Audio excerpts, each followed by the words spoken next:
കഴിഞ്ഞ കുറേ ദിവസങ്ങളായി കേരളത്തിലെ മാധ്യമങ്ങളടക്കം നിരന്തരം പ്രചരിപ്പിച്ചുകൊണ്ടിരുന്നത് മോദി സർക്കാരിന് ഇനി 6 മാസത്തിന് മുകളിൽ ആയുസ്സുണ്ടാകില്ല, താഴെ പോകുമെന്നാണ്. TDPയും JDUവുമായി മല്ലികാർജ്ജുന ഖാർഗെ ചില നീക്കങ്ങൾ നടത്തുന്നു. മല്ലികാർജ്ജുന ഖാർഗെ തന്നെ പറഞ്ഞത് 6 മാസത്തിനുള്ളിൽ മോദി സർക്കാർ താഴെ പോകും എന്നായിരുന്നു. ഇതിനെ പിൻപറ്റിക്കൊണ്ടും ഡീപ് സ്റ്റേറ്റിന്റെ പ്രവർത്തനം സജീവമാണ്, 37 BJPയുടെ MPമാരെ വിലക്കെടുത്തിരിക്കുന്നു, ഹൈജാക്ക് ചെയ്തിരിക്കുന്നു എന്നുള്ള വാർത്തകളുമൊക്കെ വെച്ചിട്ടാണ് ഈ ഉപരാഷ്ട്രപതി തെരഞ്ഞെടുപ്പ് ഒരു ടെസ്റ്റ് ഡോസ് ആണെന്നും ഇതിൽ BJP അമ്പയെ പരാജയപ്പെടുമെന്നും BJPയുടെ ഒപ്പം നിൽക്കുന്ന TDP അടക്കം BJPക്കെതിരെ വോട്ട് ചെയ്യും. അതിനൊരു കാരണം കൂടിയുണ്ട്. ഈ പ്രതിപക്ഷ സ്ഥാനാർത്ഥി ആന്ധ്രാപ്രദേശുകാരനാണ്. അതുകൊണ്ട് തന്നെ ആന്ധ്രയിൽ നിന്നുള്ള MPമാർ ഒന്നടങ്കം ആ സ്ഥാനാർത്ഥിക്ക് പിന്നിൽ അണിനിരക്കുകയും NDAയുടെ സഖ്യം തകരുകയും ചെയ്യുമെന്ന് അവർ കണക്ക് കൂട്ടി. പക്ഷേ വോട്ടെണ്ണിക്കഴിഞ്ഞപ്പോൾ NDA ക്യാമ്പിനെ പോലും അമ്പരപ്പിക്കുന്ന ഭൂരിപക്ഷമാണ് അവർക്ക് ലഭിച്ചത്. 767 വോട്ടുകൾ ഉള്ള ഈ വൈസ് പ്രസിഡന്റ് തെരഞ്ഞെടുപ്പിൽ 452 വോട്ടുകളാണ്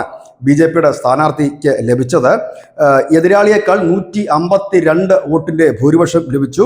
15 വോട്ടുകൾ അസാധുവായത് മനഃപൂർവ്വം അസാധുവാക്കിയതാണോ എന്നൊക്കെയുള്ള സംശയങ്ങൾ ഉയരുന്നു. കാരണം ഇതൊരു രഹസ്യ ബാലറ്റ് ആയതുകൊണ്ട് ആരാണ് ചെയ്തത് എന്താണ് എന്നുള്ളത് വ്യക്തത വരികയില്ല.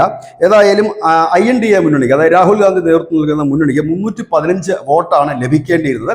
പക്ഷെ അവർക്ക് 300 വോട്ടുകളാണ് ലഭിച്ചത്. അതായത് അവരുടെ അടിത്തറയാണ് ഇളകിയത്. BJPയുടെ അടിത്തറ ഇളകും, അവിടുത്തെ കുറെ MPമാർ മാറി വോട്ട് ചെയ്യും, TDP മാറും, JDU മാറും എന്നൊക്കെ സ്വപ്നം കണ്ടവരെ തകർത്തുകൊണ്ട് പ്രതിപക്ഷത്തിന്റെ, അതായത് ഇന്ത്യ മുന്നണിയുടെ 15ഓളം MPമാരുടെ വോട്ടുകൾ 15 വോട്ടുകൾ മാറിയിരിക്കുന്നു. ഇതിനെ ചൊല്ലിയുള്ള ചർച്ചകളാണ് ഇപ്പോൾ രാജ്യമെമ്പാടും നടക്കുന്നത്. വിവിധ രാഷ്ട്രീയ പാർട്ടികൾ തലപുണ്ണാക്കിക്കൊണ്ടുള്ള അനാലിസിസുകൾ നടത്തുമ്പോൾ ഇപ്പോൾ ഏറ്റവും ഒടുവിൽ കിട്ടുന്ന റിപ്പോർട്ട് അനുസരിച്ച് ശരത് പവാറിന്റെ NCP, അതായത് INDA മുന്നണിയിൽ, അതായത് ഇന്ത്യ മുന്നണിയിലെ പ്രധാനപ്പെട്ട പാർട്ടിയാണ് ശരത് പവാറിന്റെ NCP. ആ NCP വോട്ട് മാറി ചെയ്തിരിക്കുന്നു.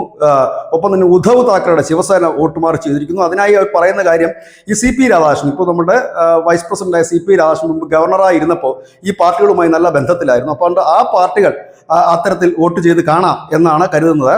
ഒപ്പം തന്നെ ആം ആദ്മി പാർട്ടിയുടെ MPമാരെല്ലാം ഒന്നടങ്കം ഈ NDA സ്ഥാനാർത്ഥിക്ക് വേണ്ടി വോട്ട് ചെയ്തിട്ടുണ്ടാകാം. ഒപ്പം RJDയുമായി BJP, അതായത് ലല്ലു പ്രസാദിന്റെ പാർട്ടിയാണ് RJD, ബീഹാർ തെരഞ്ഞെടുപ്പിൽ മത്സരിക്കുന്ന പാർട്ടിയാണ്. ആ പാർട്ടിയുമായി BJP നിരന്തര സമ്പർക്കത്തിലായിരുന്നു. അപ്പോൾ ആ പാർട്ടിയുടെയും രാജ്യസഭയിലോ മറ്റുമൊക്കെ ഉള്ള ചില MPമാർ വോട്ട് മാറി ചെയ്യാനുള്ള സാധ്യതകളും കൂടുതലാണ്. കാരണം ഇതിന് വിപ്പ് കൊടുക്കാൻ കഴിയില്ല ഒരു പാർട്ടിക്ക്, ഇന്ന ആൾക്ക് വോട്ട് ചെയ്യണമെന്ന് കരുതി. ഏതായാലും BJPയുടെ അടിത്തറ തകർക്കാൻ, ഇല്ലെങ്കിൽ മോദിയെ താഴെ ഇറക്കാനായി രാപകൽ പാടുപെടുകയും വാർത്തകൾ ചമക്കുകയും ചെയ്തവർക്ക് തിരിച്ചടി നൽകിക്കൊണ്ട് RSSകാരനായ, ഇല്ലെങ്കിൽ RSSന്റെ പ്രചാരകനായ ഒരാൾ വൈസ് പ്രസിഡന്റ് പദവിയിലേക്ക് എത്തുകയാണ്. News desk.